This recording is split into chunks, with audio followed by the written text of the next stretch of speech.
जाएगी। भगवान श्री नारायण ने कहा इसको मारना तो मैं भी चाहता हूँ, लेकिन मैं मार नहीं पाता।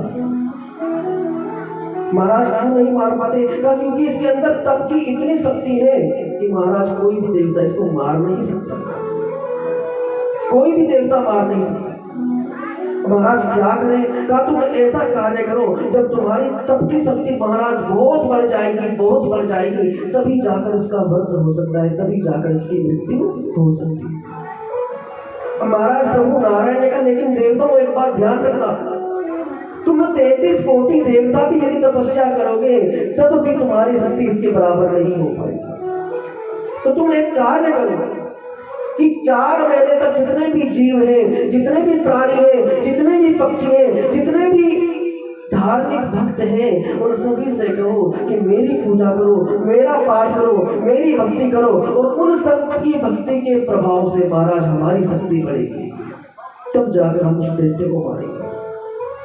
तो जो हम चतुर्मास में ये कार्तिक स्नान करते हैं महाराज, भगवान की पूजा करते हैं, पाठ करते हैं, महाराज अपने घर में जन्मदिन की पूजा भी नहीं करा सकते, लेकिन दान कर सकते, तब कर सकते। इससे क्या होता है? इससे देवताओं की शक्ति बढ़ती है, देवताओं के अंदर ऊर्जा आती है। जब भगवान ने महाराज सभी की शक्ति का प्रयोग किया तब जाकर उस शंख को महाराज मृत्यु प्रदान की। 4 महीने की भक्ति प्रभु नारायण ने ली और 3 दिन की भक्ति उसके बाद राजा बलि ने ली। धन त्रयोदशी जो आप धनतेरस की पूजा करते हो, उसकी पूजा की भक्ति आपको प्राप्त नहीं होती।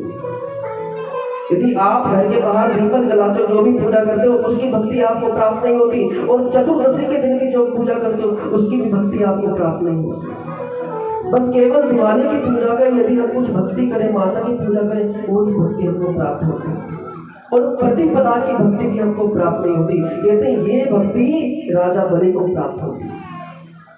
जब भगवान ने 3 पग भूमि राजा बलि से मांगे थे तो बलि ने कहा प्रभु आपने मुझसे 3 पग भूमि तो मांगी, और 3 पग भूमि में आपने अतल वितल सुतल तलातल महातल रसातल पाताल को नाप लिया, लेकिन मुझ पे एक कृपा और कर दीजिए, मुझे 3 दिन की भक्ति दे दीजिए।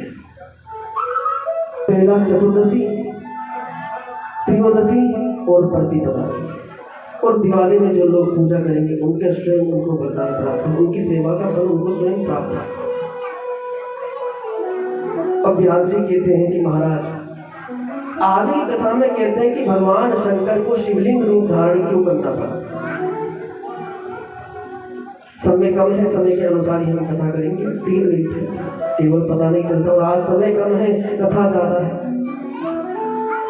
तो कहते भगवान शिव जी को शिवलिंग का रूप धारण क्यों करना पड़ा? तो कहते एक समय भगवान शंकर और विष्णु भ्रमण कर रहे थे, तो भगवान श्री नारायण गंगा जी के पास गए और शंकर जी जमुना जी के पास गए। तो गंगा ने प्रभु नारायण से कहा प्रभु मैं आपके पादों का प्रक्षालन करना चाहती हूँ, और यमुना ने कहा प्रभु मैं आपकी सेवा करना चाहती हूँ, आप मेरे भीतर आइए, आप स्नान कीजिए और अपना स्वरूप मुझे दे दीजिए।